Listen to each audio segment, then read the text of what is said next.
Hello everyone, આજે આપણે extra સમ જોવાના છીએ જે ઓલરેડી બોર્ડમાં પૂછાઈ ગયા છે તે જ.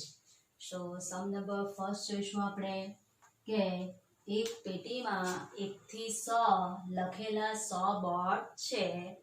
પેટીમાંથી એક બોર્ડ યાદચ્છિક રીતે પસંદ કરવામાં આવે છે તો તે બોર્ડ પર નંબર 1 યુગ્મ અવિભાજ્ય સંખ્યા પસંદ થાય, નંબર 2 7 વડે વિભાજ્ય સંખ્યા પસંદ થાય અને લાસ્ટ એકમનો અંક 9 હોય તેવી સંખ્યા પસંદ થાય. તે ઘટનાઓની શું મેળવવાની છે? આપણે સંભાવના મેળવવાની છે. ચાલો હવે સૌથી પહેલાની જોઈશું આપણે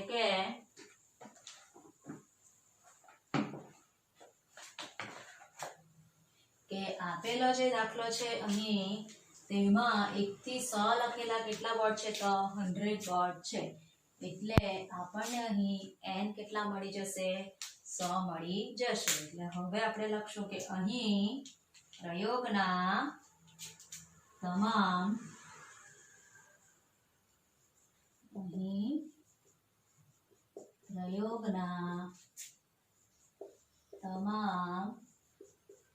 શક્ય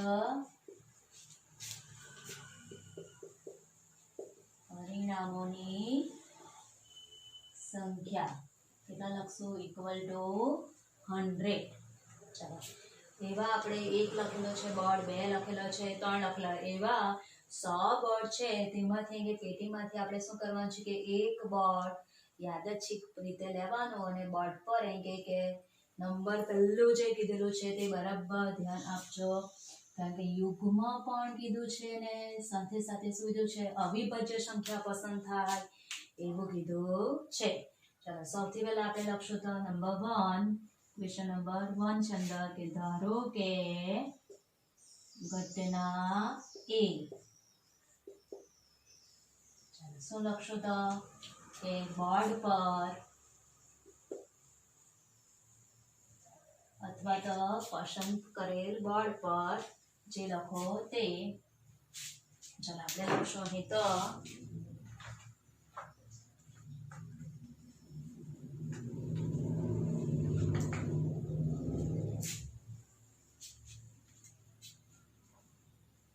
શું લખશું? પસંદ કરેલ બોર્ડ પર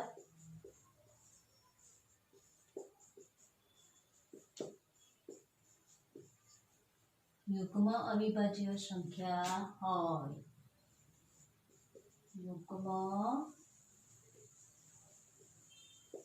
અવિભાજ્ય સંખ્યા હોય. ચલો હવે સૌથી પહેલા તો આપણે યુગ્મ સંખ્યાઓની વાત કરીએ કે યુગ્મ સંખ્યા એટલે આવશે કઈ કઈ? તો 2 4 6 8 10 12 up to 100. બરાબર? એ બધી શું થશે? તો યુગ્મ સંખ્યાઓ. અવિભાજ્ય સંખ્યાઓની વાત કરીએ તો 1 નો તો સમાવેશ થશે નહીં કે 1 એ કેવી છે? અવિભાજ્ય પણ નથી અને વિભાજ્ય સંખ્યા પણ નથી. 1 એ કેવી છે? તો વિશિષ્ટ સંખ્યા છે. એટલે સૌથી નાનામાં નાની અવિભાજ્ય સંખ્યા કઈ થવાની? 2. હા ને? ચલો હવે આગળ વાત કરીએ 2 પછી કઈ આવશે? તો 3 5 7 11 13. એ બધી સંખ્યાઓ કેવી કહેવાશે? આપણી આ બધી સંખ્યાઓ અવિભાજ્ય સંખ્યાઓ કહેવાશે. ચલો હવે અહીં તો આપણને શું કીધું છે કે યુગ્મ સંખ્યાની સાથે અવિભાજ્ય સંખ્યા છે. હવે તમે જોઈ શકો કે આપણે જે આ બધી સંખ્યા લખી એમાં એક જ એવી સંખ્યા છે જે યુગ્મ પણ છે અને કેવી છે? અવિભાજ્ય સંખ્યા પણ છે. 1 થી 100 સુધીમાં બીજી કોઈ સંખ્યા આવશે નહીં. ચાલો એટલે લખીએ કે માટે ઘટના. ચાલો હવે જરાક આગળ લખી દઈએ કે યુગ્મ સંખ્યા અને અવિભાજ્ય સંખ્યા છે એ લખી દઈએ આપણે કે માટે 1 થી 100 સુધીમાં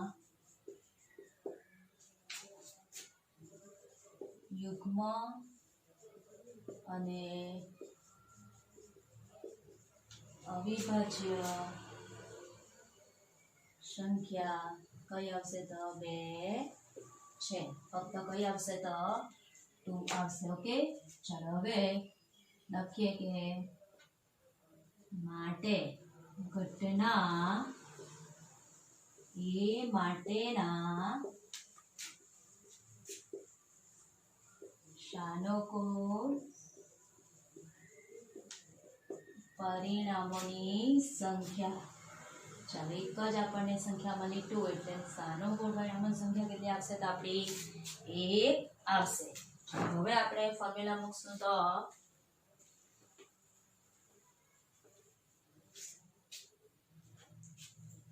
લખીએ માટે ઘટના A ની સંભાવના એટલે કે probability of event A equal to આવશે ઘટના A માટે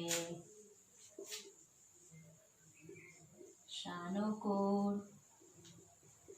પરિણામોની સંખ્યા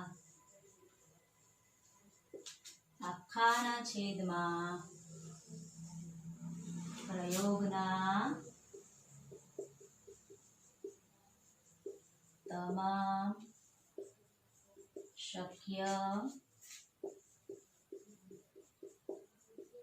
પરિણામોની સંખ્યા. ઓકે, ચાલો હવે આપણે ફક્ત શું વેલ્યુ મૂકવાની રહેશે? તો વેલ્યુ મૂકશું આપણે ઘટના A માટેના સાનુકૂળ પરિણામોની સંખ્યા કેટલી મેળવી આપણે? 1.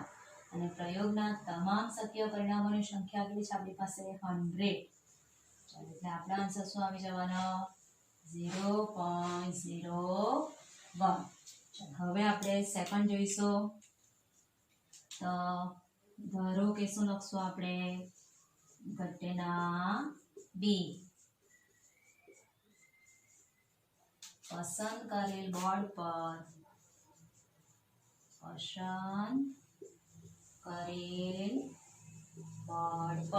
ચાલો સેકન્ડ ક્વેશ્ચન જોઈશું આપણે કે શું કીધું છે? 7 વડે વિભાજ્ય સંખ્યા પસંદ થાય. બોર્ડ પર 7 વડે વિભાજ્ય સંખ્યા હોય. હવે આપણે 1 થી 100 સુધીના જે આપણા નંબર્સ છે એમાંથી ફક્ત આપણે કેવી સંખ્યાઓ લેવાની છે? તો તે 7 વડે શું છે? વિભાજ્ય છે તેવી સંખ્યાઓ લેવાની છે.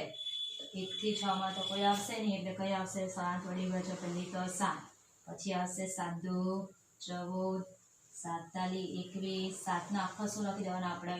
ઘડિયો 35, પછી 42, 7 સત્યા 49, પછી આવશે 7 આઠામ 56, પછી 70. ચાલો 7 નો ઘડિયો તો લખી કાઢ્યો. હવે આપણે 11 વાળામાં પણ આવશે ને? તો 11 સત્તા 77, 12 સત્તા 84, 13 સત્તા 91 અને લાસ્ટલી આવશે આપણી 14 સત્તા 98. ચલો હવે 15 સત્તા તો આપણા 105 થાય, પણ આપણે એ લઈ શકીએ નહીં, કારણ કે આપણને તો ક્યાં સુધી કીધું છે? 100 સુધી લેવાનું કીધું છે, એટલે 98 સુધી આપણે લઈ શકીએ. ચલો આ શું થઈ? બધી આપણી 7 વડે વિભાજ્ય સંખ્યાઓ છે. લખી દઈએ આપણે કે જે 7 વડે વિભાજ્ય છે. બધી સંખ્યાઓ શું છે? 7 વડે વિભાજ્ય છે. ચાલો એટલે લખીએ માટે ઘટના B માટે સાનુકૂળ પરિણામોની સંખ્યા. આપણે 7 વડે વિભાજ્ય સંખ્યાઓ એટલે કે આ રીતે લખીએ આપણે. 7 નો ઘડિયો આખો લખી દીધો. પછી આપણે શું લખવાનું રહેશે? 11 સત્તા 77, 12 સત્તા 84, 13 સત્તા 91 અને 14 સત્તા 98. જે સંખ્યાઓ શું છે? 7 વડે વિભાજ્ય છે. કુલ કેટલી સંખ્યાઓ મળવાની આપણને? અહીં 14 સંખ્યાઓ થશે. કેટલી? 14 થઈ ગયું.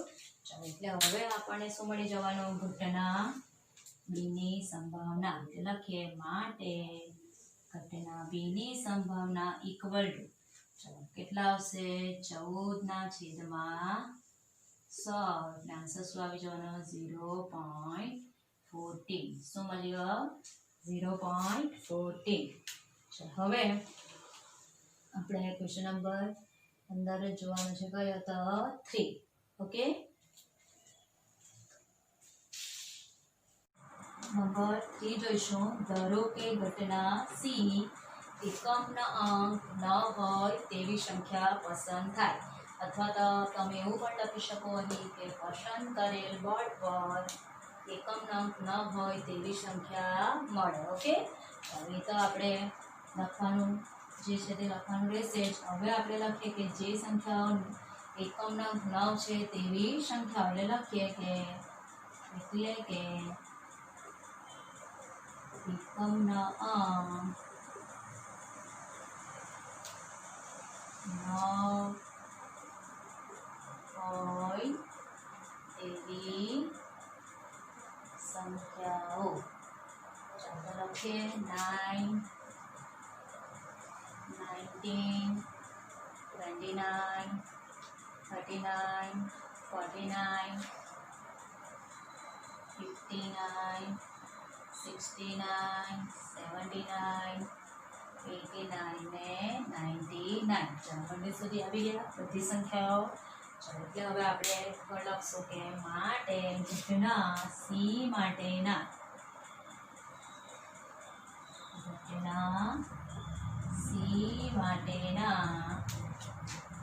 સાનુકૂળ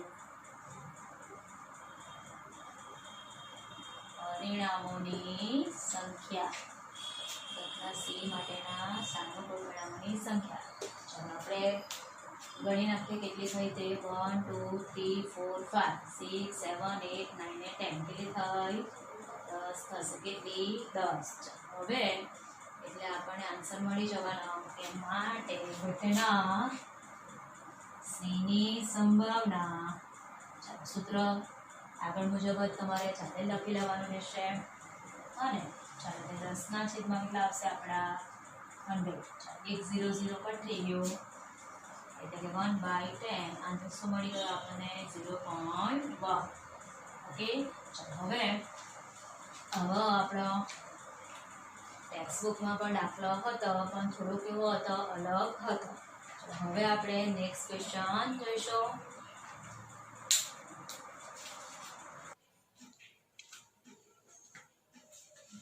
હવે આપણે આ પણ બોર્ડમાં પૂછાયેલો એક દાખલો જોવાનો છે. સો ક્વેશ્ચન આ રીતે છે. સગુણમાંથી વિદ્યાર્થીઓ મેળવેલ ગુણ નીચે મુજબ છે. ઓકે, તો સૌથી પહેલી કોલમમાં શું આપે છે આપણને મેળવેલ ગુણ. નીચેના કોલમ આપે છે આપણને વિદ્યાર્થીની સંખ્યા અને ત્યારબાદ શું આપેલા છે પરિણામ. એ પરિણામમાં તમે જોઈ શકો કે ABCDF છે. એ શું દર્શાવે છે તો વિદ્યાર્થીઓ મેળવેલા શું દર્શાવે છે ગ્રેડ. હા ને, અત્યારે પણ તમને જે બોર્ડવાળા તરફથી રિઝલ્ટ આપવામાં આવે છે એમાં પણ પર્સન્ટેજની સાથે સાથે શું મળે છે તમને ગ્રેડ આપવામાં આવે છે કે A1 grade, A2 grade, B1 grade, એવી રીતે શું આપવામાં આવે છે ગ્રેડ. તો એ રીતનું આ ક્વેશ્ચન છે. તો સૌથી પહેલા તો વિદ્યાર્થીએ એમ કે F ગ્રેડ મેળવ્યો હોય તેની સંભાવના, A ગ્રેડથી પાસ થયેલો હોય તેની સંભાવના, અને નંબર 3 C અથવા D ગ્રેડ મેળવ્યો હોય તેની સંભાવના આપણે મેળવવાની છે. હવે વિદ્યાર્થી મિત્રો, ગઈકાલે આપણે જે સમ જોયો હતો સેમ આ જ રીતનો હતો. ઓકે, એક્સ્ટ્રા સમ જ જોયો હતો પણ એમાં આપણને શું નહીં આપ્યું હતું, ગ્રેડ આપ્યા હતા નહીં. એટલે ક્વેશ્ચન આપણને તો આ રીતનો જ હતો કે મેળવેલ ગુણ અને શું આપેલું હતું ફક્ત વિદ્યાર્થીઓની સંખ્યા. ચાલો તો સૌથી પહેલા આપણે n મેળવવાનો. n એટલે કે પ્રયોગના તમામ શક્ય પરિણામોને શું મેળવીશું સંખ્યા. તો એટલે શું થશે તો વિદ્યાર્થીઓની શું મેળવીશું કુલ સંખ્યા. અને n એટલે શું થશે વિદ્યાર્થીઓની કુલ સંખ્યા. ચાલો વિદ્યાર્થીઓની કુલ સંખ્યા આપણે લઈશું તો 7, 10, 14, 11, 8. એટલે વિદ્યાર્થીઓની સંખ્યા કુલ આપણી થશે તો કેટલી 50 થશે. કેટલી 50. ચલો હવે અર્થઘટન આપણે આગળના ક્વેશ્ચનમાં કર્યું જ છે કે 0 થી જે 34 માર્ક્સ મેળવવાવાળા છે એટલે કે 0, 1, 2, 3 તે ક્યાં સુધી માર્ક્સ મેળવશે 34 માર્ક્સ સુધી મેળવે તેવા વિદ્યાર્થીઓ કેટલા છે તો 7 અને એટલે આ 35 ની નીચે જે માર્ક્સ વાળા છે એને કયો ગ્રેડ આપવામાં આવશે F. તો તે જ રીતે 91 92 93 તે 100 માંથી 100 માર્ક્સ લાવશે તેવા વિદ્યાર્થીઓ કેટલા છે F અને એવા બાળકોને કયો ગ્રેડ મળશે તો A ગ્રેડ. એટલે એ રીતે શું આપ્યા છે કે જે રીતે માર્ક્સની કેટેગરી છે એ રીતે ગ્રેડ એમાં આપ્યા છે. ચાલો તો સૌથી પહેલા આપણે લખશું ધારો કે ઘટના A નંબર 1. ચાલો આ શું મળી ગયું આપણું પ્રયોગના તમામ શક્ય પરિણામોને શું મળી ગયા આપણને સંખ્યા. એટલે વિદ્યાર્થીઓની શું મળી દીધી આપણે કુલ સંખ્યા મેળવી દીધી. ચાલો નંબર 1 લખશું પહેલું ધારો કે ચાલો અથવા તો આપણે ડાયરેક્ટ પણ આ રીતે પણ લખી શકીએ કે વિદ્યાર્થીએ F ગ્રેડ મેળવ્યો હોય વિદ્યાર્થીએ F ગ્રેડ મેળવ્યો હોય તેની શું આવશે સંભાવના. F ગ્રેડ મેળવ્યો હોય તેની સંભાવના. ચાલો સૂત્ર તો આપણને બધાને આવડે જ છે એટલે આપણે જાતે લખી શકીએ એમાં કોઈ ડાઉટ નથી. ચાલો તો આપણે F ગ્રેડ વાળા વિદ્યાર્થીઓ કેટલા છે તો 0 થી માર્ક્સ 5 સુધી મેળવે આપણે વાત કરી તે મુજબ 34 અને એમાં કેટલા છે વિદ્યાર્થીઓની સંખ્યા તો 7 અને F ગ્રેડ એટલે F ગ્રેડ વાળામાં કેટલા વિદ્યાર્થીઓ છે તો 7 એટલે આપણો આન્સર શું આવશે 7. એટલે ઘટના A માટેના શું થશે આ સાનુકૂળ પરિણામોની સંખ્યા ના છેદમાં પ્રયોગના તમામ શક્ય પરિણામોની શું આવશે સંખ્યા. ચાલો આન્સર શું મળી ગયો આપણને 7/50. ચાલો હવે એને આપણે પોઈન્ટમાં ફેરવવો હોય તો આ રીતે આપણે 9th માં શીખને જ આવેલા છે કે 50 દુ 100 થાય એટલે 2 થી ગુણવાનું અને 2 થી શું કરવાના ભાગવાનું. પોઈન્ટમાં ફેરવવાનું કીધું હોય તો એ બી કદાચ આપણને ઓપ્શનમાં પોઈન્ટ વાળો પણ આપી શકાય. એટલે 7 દુ 14 50 દુ કેટલા થશે 100 એટલે આન્સર કેટલો મળી ગયો આપણને 0.14. ઓકે. ચાલો હવે આપણે નેક્સ્ટ ક્વેશ્ચન જોઈશું. તો નેક્સ્ટ આપણને શું કીધું છે કે વિદ્યાર્થી A ગ્રેડ થી પાસ થયેલ હોય એટલે કે વિદ્યાર્થીએ A ગ્રેડ મેળવ્યો હોય તેની સંભાવના. ચાલો હવે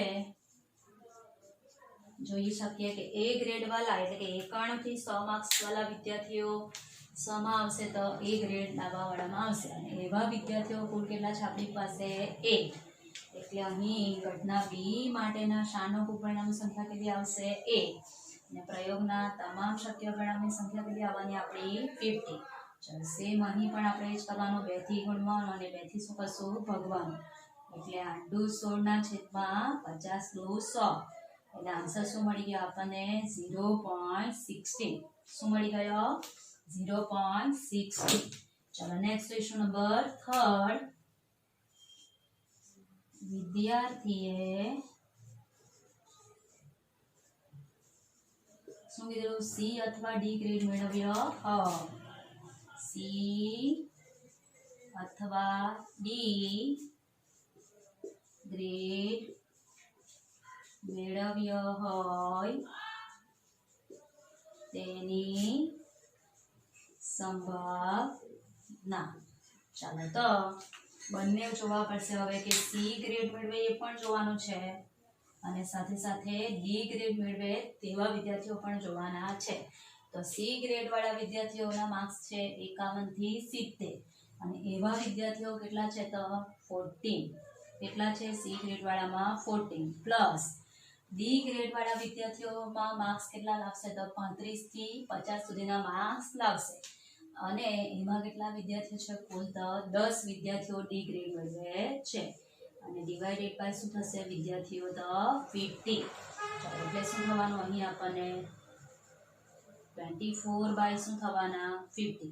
ચાલો અહીં પણ 2 થી ભાગવાના અને 2 થી શું કરવાના ગુણવાના એટલે 24 દુ 48 એટલે આન્સર શું મળવાના આપણને 0.5 48 એટલે આન્સર શું મળવાનો આપણને 0.48. ચાલો એટલે ગઈકાલનો જે ક્વેશ્ચન છે તમે જોઈ શકો કે આ રીતે ગ્રેડમાં શું ટ્વિસ્ટ કરીને પણ આપણને પૂછી શકે અને એવો સેમ દાખલો આપણે આગળના લેક્ચરમાં જોયો તો સમમાં પૂછાઈ ગયેલો બોર્ડમાં પૂછાઈ ગયેલો હતો. ઓકે, ચાલો હવે આપણે પછીનો સમ જોઈશું.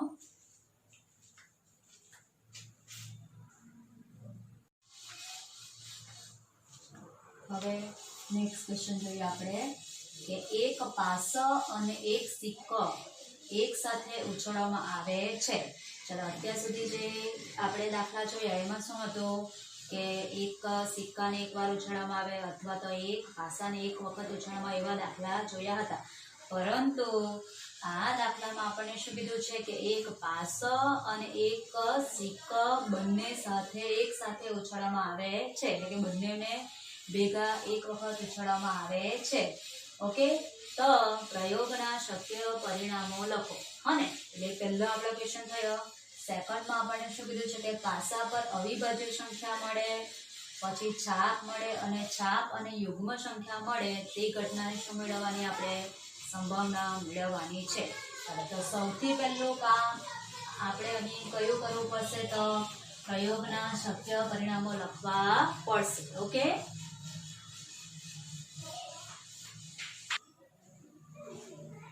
હવે આપણે પ્રયોગના શક્ય પરિણામો લખશું તો કે પ્રયોગના તમામ શક્ય પરિણામો.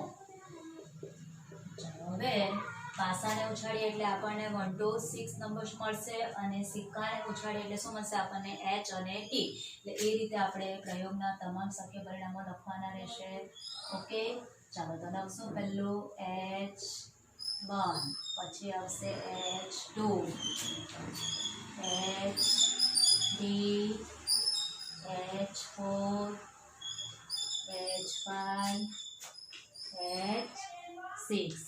ચાલો એ જ રીતે T સાથે પણ આવશે બધા, એટલે T1, T2, T3, T4, T5 અને T6. ઓકે, ચાલો એટલે પ્રયોગના તમામ શક્ય પરિણામોની સંખ્યા આપણી પાસે કેટલી મળશે તમે જોઈ શકો છો. કેટલી મળવાની? 6 અને 6 એટલે કેટલા મળશે આપણને? N12 મળશે. લખીએ માટે પ્રયોગના તમામ શક્ય પરિણામોની સંખ્યા કેટલા આવશે? Equal to 12. ઓકે, ચાલો હવે આપણે નંબર 1 શું મેળવવાનું છે કે પાસા પર અવિભાજ્ય સંખ્યા મળે તે ઘટનાની શું મેળવવાની છે? સંભાવના. લખીએ કે પાસા પર કેવી સંખ્યા મળે? અવિભાજ્ય સંખ્યા મળે તેની સંભાવના ઇક્વલ ટુ. ચાલો લખશું આપણે તો હવે એટલે આપણી ઘટના A માટેના સાનુકૂળ પરિણામોની આપણે શું મેળવવાની રહેશે? સંખ્યા. તો ચાલો પાસા પર અવિભાજ્ય સંખ્યા એટલે અવિભાજ્ય સંખ્યા એટલે કઈ કઈ આવશે તો આપણી 1 to 6 છે, એમાંથી કઈ લેવાની રહેશે આપણે? 2, 3 અને 5. એટલે 2, 3, 5 વાળા આપણે શું લેવાના રહેશે? અહીંથી પરિણામ લેવાના રહેશે. ઓકે, તો અહીં 2 વાળું આ છે, પછી 3 અને 5. ચાલો H એટલે H2, H3, H5. એ જ રીતે T2, T3 અને T5. એટલે પ્રયોગના સાનુકૂળ આપણું જે ઘટના A માટેના સાનુકૂળ પરિણામોની સંખ્યા કેટલી થશે? 6. અને પ્રયોગના તમામ શક્ય પરિણામોની સંખ્યા કેટલી છે? 12. એટલે આન્સર શું મળી જવાનો આપણને? 1/2. ઓકે, ચાલો હવે નંબર 2 જોઈશું આપણે કે પાસા પર છાપ મળે તેની સંભાવના. છાપ મળે એટલે H વાળી પેર આપણે લેવાની છે.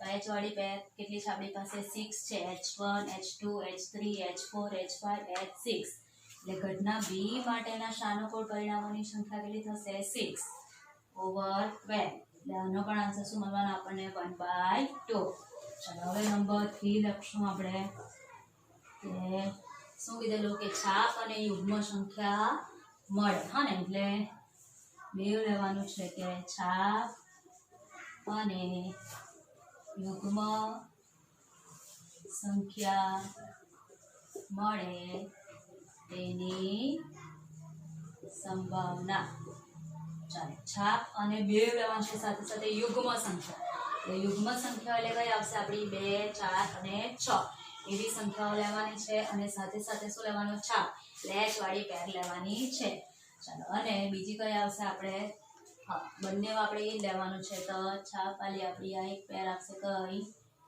H2 છાપ મળે પછી H4 અને H6 ઓકે એટલે કેટલી પેર થઈ ટોટલ આપણી 3 પેર થઈ એટલે ઘટના C માટેના સાનુકૂળ પરિણામોની સંખ્યા કેટલી થશે આપણી 3 અને પ્રયોગના તમામ શક્ય પરિણામોની સંખ્યા કેટલી છે આપણી પાસે 12 ચાલો 3 4 are 12 એટલે આન્સર શું મળવાનો આપણને 1/4 ઓકે હવે વિદ્યાર્થી મિત્રો અત્યાર સુધી આપણે જે દાખલા ગણ્યા એમાં પહેલો જ એવો દાખલો છે કે જેમાં શું કીધેલું છે કે પાસો અને સિક્કો બે એક સાથે ઉછાળવામાં આવે છે મે બી આવું તમને 1 માર્ક્સમાં અથવા 2 માર્ક્સમાં પણ પૂછી શકાય અને આ જે મેં ક્વેશ્ચન લીધો છે એ CBSE નું જે એટલે કે બોર્ડનું જે ક્વેશ્ચન પેપર હોય છે એમાંથી લીધો છે ઓકે હવે ઘરેથી તમને હું એક દાખલો ગણવા આપીશ તે તમારે અને જાતે ગણવાનો રહેશે ફૂલી